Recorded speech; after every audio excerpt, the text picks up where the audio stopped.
Hey everyone, join us in the garden as we harvest these purple top turnips and their greens. Go down and see.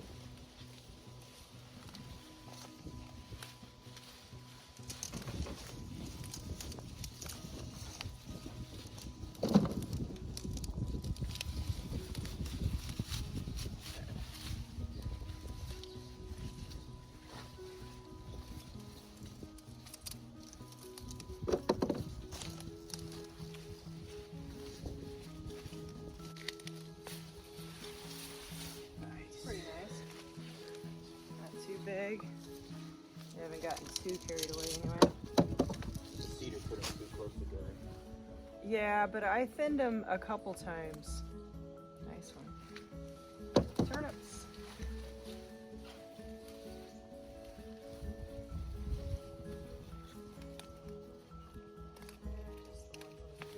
Some of these have to come out.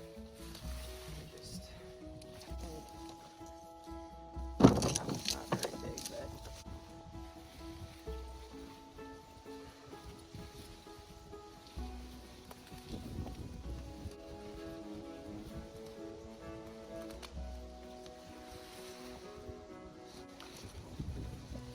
oh yeah.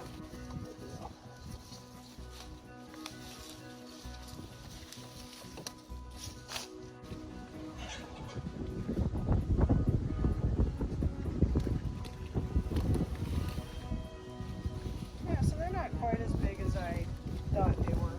The greens have just gone crazy on these, which is good for compost and chickens. They love them.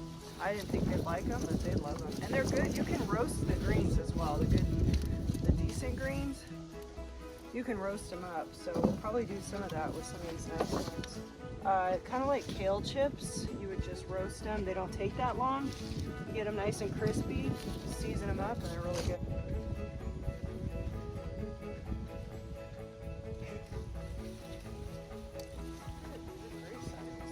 They haven't gotten too gargantuan.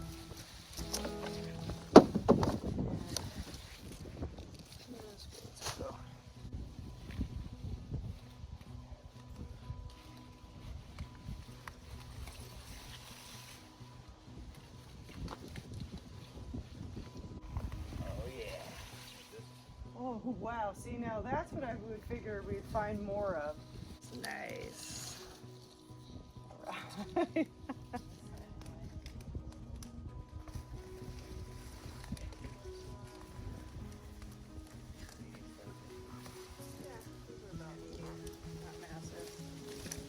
That's why I decided we would just leave some of the ones that are smaller for now. Because these last in the fridge though a while. They last in cold storage for quite some time. So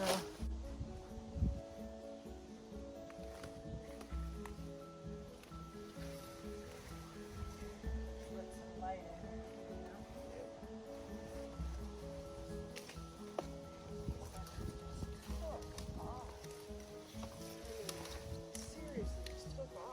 And they're nice, they're good. They've got great flavor. They didn't get like, they didn't just grow so fast and get so massive that they lost flavor too, you know, they got woody. They're nice. This one's a nice size one. Alright, I'm gonna keep a few of those greens that are smaller, greener. Leafy greens. We eat a lot of leafy greens. We have a blend every day with a variety of leafy greens in it, and beets. We always include beets every day. Wow, nice. Cleared out a bit and take out some of. We get a lot of these, any of the leaves that fall or get old, it's great to leave on the ground. That draws the worms.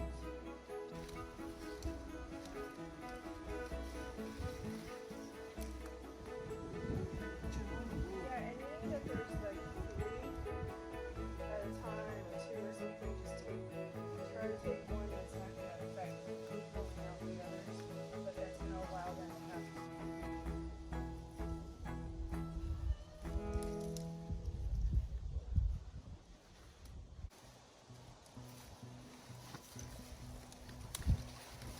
ones. These ones. Turnips get a bad rap too. I don't think a lot of people use them, and they're great. I really like them. Got some great vitamins.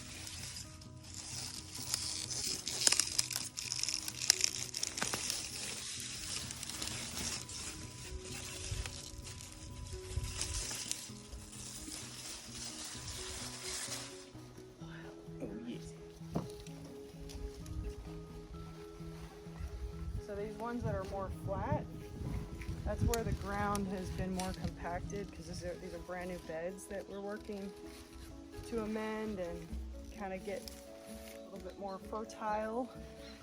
Well, everything's pretty fertile apparently, but we do have some compaction, because that tells you right there. But it'll work out over time as we keep adding in amendments and keep planting, continue to keep things planted. Those are some nice greens right there.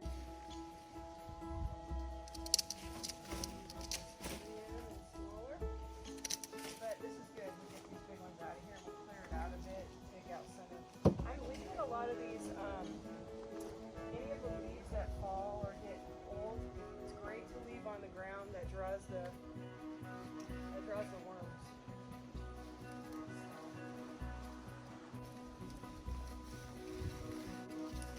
What did the beet say to the turnip? Oh yeah. Turn it up. Wow.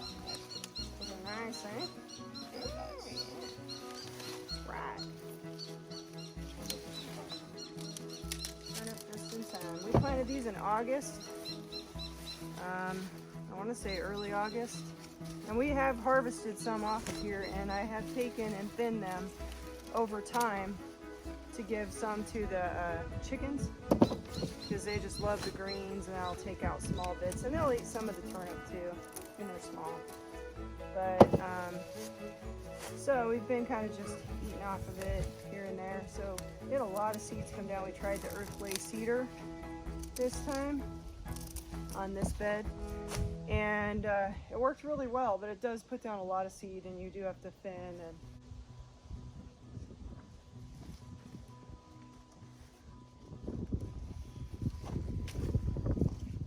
all right, so these will stand back up. These will get a lot more sun now, so they'll start taking off again, and we'll get them when they're bigger and see how they overwinter possibly. I don't know how well they'll do with that, but we'll keep them covered with the hoops. We'll do some low tunnel action here. So we've got, I would say, about a third of the bed harvested today. We left some in, like I said, that were smaller, and we've kind of done that throughout the time, but we got a nice harvest. We'll put it in the fridge, and we'll start using these. We'll do some roasting, and we'll do some greens.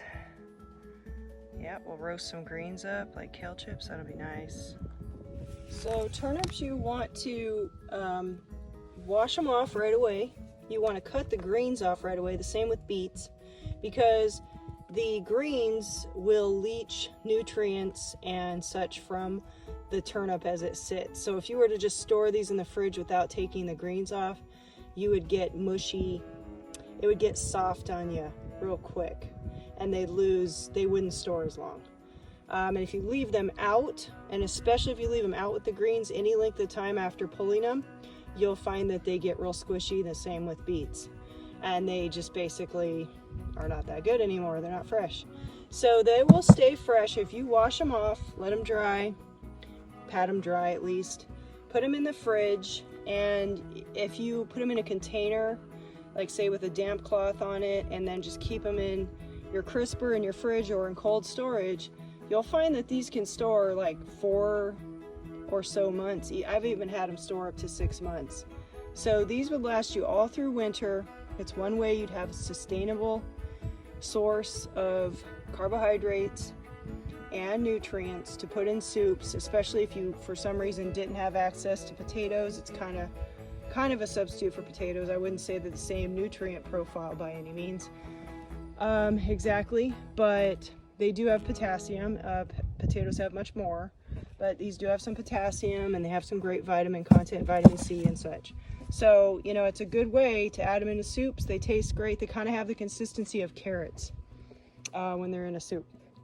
And you could try roasting them too.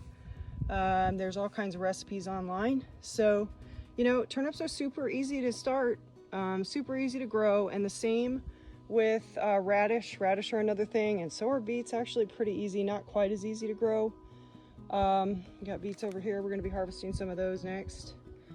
And, you know, so just think about starting a small garden. Come spring, or even right now, you can put some turnips in, depending on your area. You know, you could put some seed in and they just take off. Right, so, like I said, you want to make sure that you're growing things that are, you know, sustainable, that can last you throughout a winter or last your family a long time, so that you have good food to eat and some nutrients to eat. So, thanks for joining us, and I hope you got something out of it.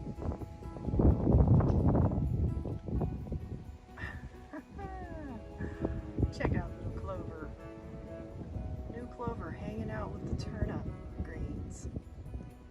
Hey girl, you like those turnip greens? Huh?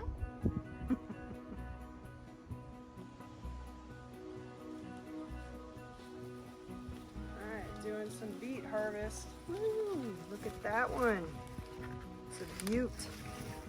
It's been in there since August. Can't beat that. Let it get a little bit big, and then some we've taken out small. Beet for shakes. Yeah.